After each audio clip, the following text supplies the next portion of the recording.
710 KURV. You can listen live at KURV.com. That streaming service is powered by South Texas Buick GMC, McAllen Mission, and Texas Mutual Insurance. By the dozens, we're putting more Border Patrol on the front lines. Joining us on 710 KURV from the RGV sector of the Border Patrol is Agent Daniel Tirado. Dan, welcome back to the show. Are these folks being brought in from other parts of the country, or are these new hires? Good morning, Sergio, and thank you for having us You bet, brother. on today. You bet. Those couple dozen of agents that were announced here a couple of weeks ago as joining the forces here in the Rio Grande Valley sector are new hires. They are agents who obviously come from various states throughout the United States, but they chose a career with Border Patrol. And right now they are currently training at the Border Patrol Academy in Ortiz, New Mexico. Are you still hiring? We still are. We have the Rio Grande Valley sector has approximately almost 300 positions that will be filled hopefully within the next fiscal year. 300 positions. 300 positions here, or 300 positions nationwide for the Border Patrol? For right now, those are going to be 300 new positions here at the Rio Grande Valley Just sector. right here. Wow. How long does it take to train a Border Patrol agent? Well, there's a couple of things that come into play when you talk about the time for the training.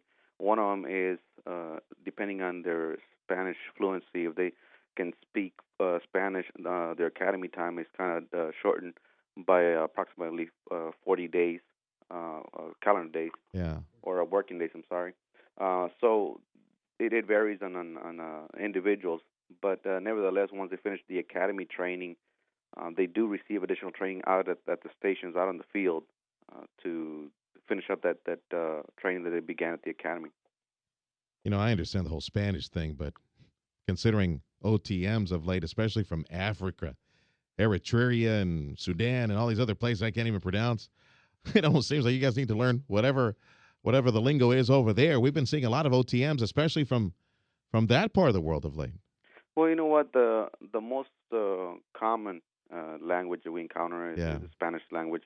So therefore, that's why we kind of emphasize and focus more on the Spanish and English. And then for any other languages that we may encounter that agents are not familiar or fluent with, we do have services, translation services that help us with that. And of course, they are available 24/7 to us. OTMs versus folks from Mexico. What are the numbers right now? Are you still heavy on the OTMs? We still are. We are over 70% of our apprehensions are this fiscal year, you're over 70% OTMs. What's going on?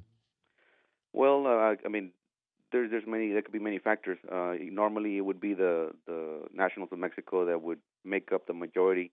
I think that our neighboring country has been doing exceptionally well. That maybe their citizens are not really needing to leave the country anymore. Yeah, things should be improving in Mexico. That's an economic development story that's still developing, with fracking and oil exploration taking place now in Mexico, the first time ever.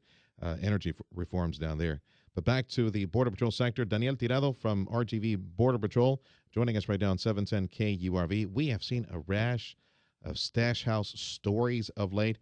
Is it just a matter of the fact that these stories are out there now, that we're actually reporting them, or are we truly seeing an increase in stash house activity in this area? I believe we have seen an increase in the discovery of those stash houses, and all this we can thank the community for being, active and being keeping an eye out there around the neighborhoods, reporting suspicious activity. A lot of these stash houses have been found because citizens are calling in information. They're calling it into the local police departments or to Border Patrol. They understand the dangers that these people are facing in the hands of those smugglers kept in those stash houses for long periods of time. That is a good point. That is, because some individuals might just look away and say, that's none of my business. But there are victims in there, potential victims. You want to explain some of the stash houses and some of the victims that you've encountered of late? Just yesterday alone, there was 3 stash houses that were discovered throughout here in the upper Rio Grande Valley area. One of those had over 60. The other one, again, had another 60 plus illegal immigrants in it. Another one was 15. But nevertheless, the fact that they are being kept in those stash houses for extended periods of time and then forced to walk through the brush and the sand-like area around the checkpoint, especially in these high temperatures that we're experiencing now. Yes, it's a very deadly time of year. And to that end, I know that you have. I'm trying to remember the name. The We Boar have Store. Borstar Thank you. program. Yeah. That these are agents who are specially trained in search and rescue.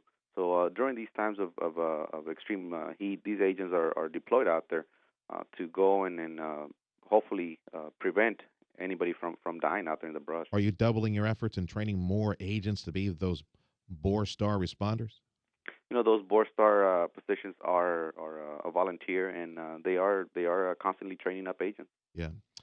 Daniel, thank you much. Daniel Tirado is with the RGV sector of the Border Patrol. Our guest on 710 KURV. The time is 7:18.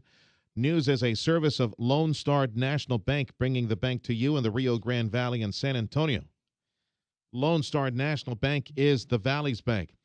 Tens of thousands of people without electricity, houses lay in ruin, sirens continue to sound.